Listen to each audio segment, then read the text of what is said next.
네, 투자 키워드 들어갈 순서고요. 오늘도 알파경제 김종효 이사 나와 있습니다. 어서 오세요. 안녕하십니까. 네. 자, 투자 키워드 또 정리하고 이야기 이어가 보도록 하죠. 김유정 아나운서. 네, 시장의 맥을 짚어보는 시간 최애마의 투자 키워드 지금 바로 함께 시작해 보도록 하겠습니다. 오늘 우리가 주목해야 하는 최애마 앵커의 키워드는 바로 엔스로픽 통제와 소버린 AI라는 키워드입니다. 미국 정부가 엔스로픽의 최신 모델인 미토스5와 페이블5에 대해서 강력한 수출 통제 지침을 내렸습니다. 어떤 내용이냐면 외국 기관은 물론이고 미국 내외에 외국의 국적을 가진 직원들까지 접근을 전면 차단한 건데요. 물론 지금 안전장치가 걸려있긴 하지만 얼마든지 해킹할 수 있는 위협도 있기 때문에 미국 정부 군사 무기에 대한 여러 가지 안전 또 위험한 정보에 대한 통제에 대한 강력한 조치라고 볼 수 있습니다. 이 조치가 시장에 주는 의미는 명확합니다. 미국 빅테크들의 AI에만 의존하다가는 언제든지 그 어떤 나라든지 AI 주권을 잃을 수 있다라는 위험 때문인데요. 결국 자국 데이터와 인프라로 무장한 소버린 AI가 모든 국가들의 생존 전략으로 급부상할 수 있다라는 결론까지 이르게 됩니다. 그렇다면 저희가 집중해볼 기업까지 있을 것 같은데요. 국내 최대 이동통신 사업자이자 현대차 그룹이 최대 주주로 있는 KT를 주목하고 있다라고 말씀해 주셨는데 과연 이번 미국 정부의 조치가 시장엔 어떤 의미이자 또 국내 기업들에게 어떤 기술적인 자립 의지를 만들어줄지 지금 바로 그 이야기 함께 들어보시죠. 자, 다 얘기해줘 버려가지고 써준 대로 다 얘기해주니까 할 말이 별로 없네. 그만큼 이제 미토스 5와 이 페이블 5 막강하다라는 반증이잖아요. 그렇죠. 네, 위험한 공포를 느낄 정도로. 그러니까 뭐 동맹국이든 뭐든 뭐 네. 국내에 있는 외국인들까지도 사용 못하게 한다는 건 정말로 직원들. 그렇죠. 네. 직원 내에서 다른 국적이면 사용하지 못하게 한다는 것도 그렇고. 엔스로픽의 CEO인가? 재무투자자인지 제가 정확히 기억 못했는데 캐나다 사람이라고 하더라고요. 네. 그러니까 어쨌든 그 회사 내에 있는 사람도 믿지 못하겠다 접근 정도의 권한을 수준이면. 끊어버렸어요. 그러니까요. 네. 그래서 이건 정말 뭐 가장 큰 이슈 중에 하나인데 생각보다 별로 크게 부각되진 않는 것 같습니다.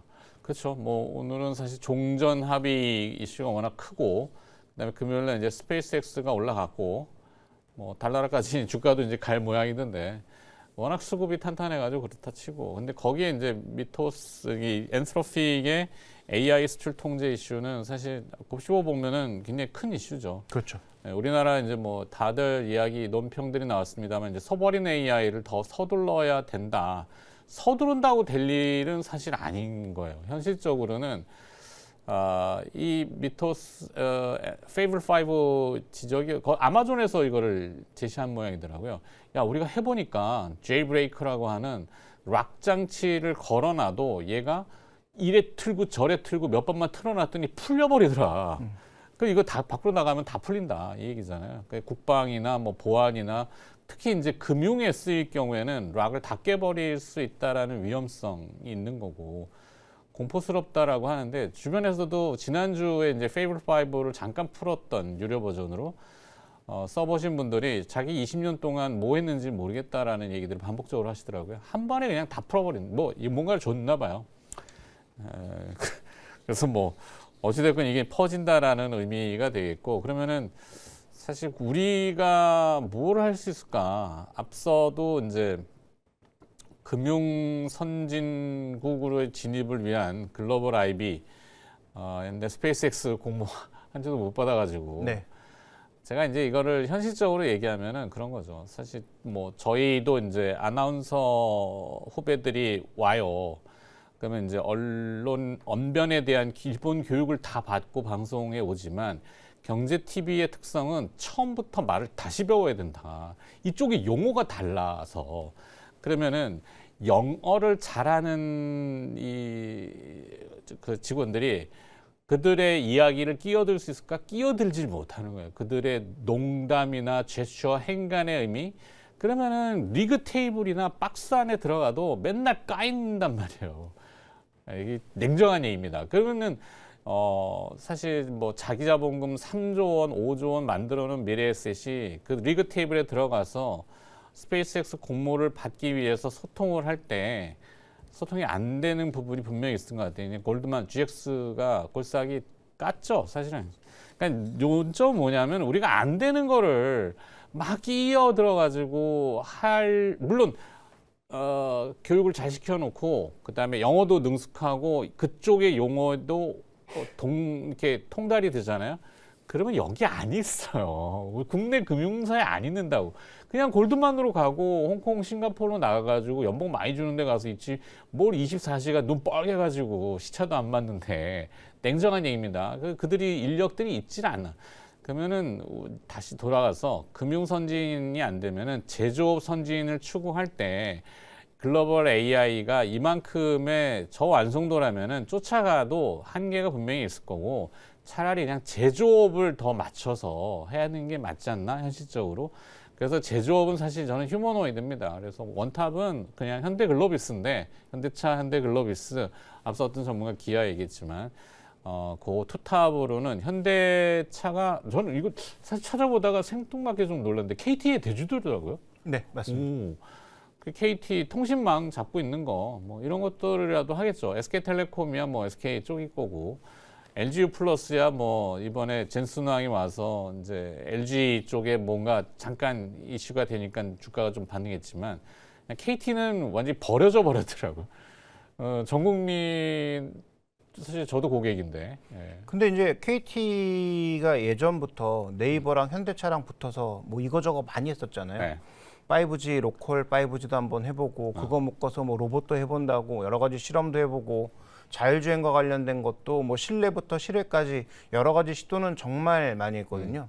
근데 뭐 아시다시피 KT 기업의 특성상 네. 대주주라고 한들 뭐 마음대로 할 수 있는 게 거의 없기 때문에 정부 입김이 또 막 엉켜 있고. 그렇죠. 그래서 그런 여러 가지 요인들로 인해서 실제로 KT의 대주주이기는 한데 아직까지 시너지를 낸 건 별로 없어 보이긴 합니다. 다만 이제 뭐 SK텔레콤도 그렇지만 SK텔레콤하고 네이버 콕 찍어서 지금 글로벌 기업들이 계속 와서 한 번씩 찔러보는 이유는 그들이 갖고 있는 데이터 센터에다가 GPU만 조금 붙이면 그래도 한국에서 네오클라우드 역할을 해줄 수 있는 그런 인프라 기업들이다라는 걸 인정해주고 있는 거잖아요. 네. 근데 KT도 제가 알고 있기로는 SK텔레콤과 거의 똑같은 데이터 센터 용량을 갖고 있거든요. 네. 물론 GPU가 없는 그런 상황이긴 하지만 그럼 여기도 뭔가 현대차와 협업해서 이런 걸 할 수 있다면 그러면 또 하나의 그 인프라 측면에서는 분명히 의미가 있을 수 있죠. 시너지가. 그래서 아직 뭐 가시권에 들어온 건 없어요. 근데 전혀 주가도 지금 반응이 안 돼 있고 시가총액 13조 원 KT 뭐 밸류에이션을 다시 측정해 봐야 되겠지만 그렇게 세밀하게 들어가 보진 않았거든요. 근데 13조 원이면 싸긴 싼 거 같은데 왜 아무도 안 보지? 아무도 안 보는 건 뭔가 이유가 있는 것 같긴 한데. 그렇죠. 그래서 저는 그냥 한번 슬쩍 공부는 좀 해봅시다 정도에서 오늘 투자 키워드는 결국엔 써버린 AI를 서두르자라고 하지만 현실적으로는 사실 되게 우리가 받아들일 건 받아들여야 될 거 같지 않을까? 시기네요. 안 할 수는 없지만. 네. 그래서 어쨌든 국방이나 뭐 정부 3.0 이런 거는 네. 아무리 전자정부 부족해도 3.0? 네, 아무리 부족해도 뭐 네이버라든지 LG CNS라든지 뭐 삼성 SDS 같은 그런 업체들을 바라볼 수밖에 없지 않나. 어쨌든 우리가 남에게 내줄 수 없는 영역이라는 게 분명히 존재하니까 네. 그걸 제조업이랑 붙여서 하는 건 또 모르겠어요. 지금 엔비디아가 들어와서 이거저거 막 하고 있으니까.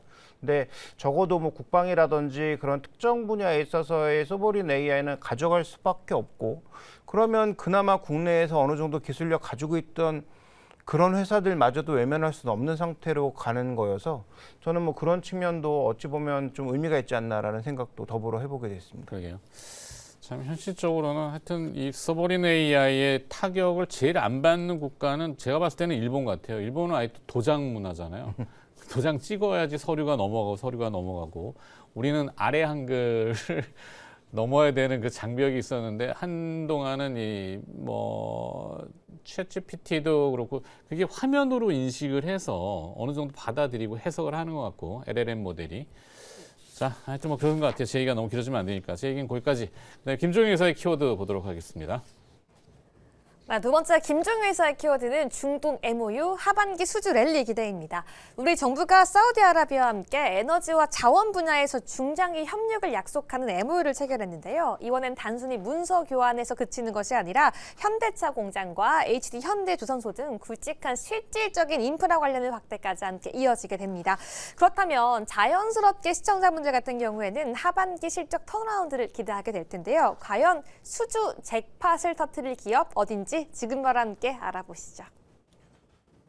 네, 일단 전쟁이 끝나가니까 거의 이제 끝난 것으로 확정 지으니까 그러면 이쪽에 원래 추진하려고 했다가 막혀 있는 것들도 풀리지 않을까라는 기대감. 뭐 물론 오늘 당장을 보면 이 추가적인 이 재건 인프라 기대 때문에 뭐 건설주 일부하고 항공주들이 뭐 가파르게 오르고 있습니다만 뭐 그것도 좋은데 더 중요한 것은 우리가 사우디, UAE 이런 국가들이랑 추진하고자 했던 여러 가지 사업들이 전쟁 때문에 거의 전면 중단된 상황이었는데 뭐 이런 것들이 좀 더 가속화될 수 있지 않을까라는 기대감은 분명히 좀 가져야 될 것 같습니다. 대표적으로 지금 사우디 국보펀드와 함께했던 현대차의 사우디 현지 공장 이런 것들은 뭐 거의 멈춰질 수밖에 없었는데 이제 속도를 조금 낼 수밖에 없을 것 같고요.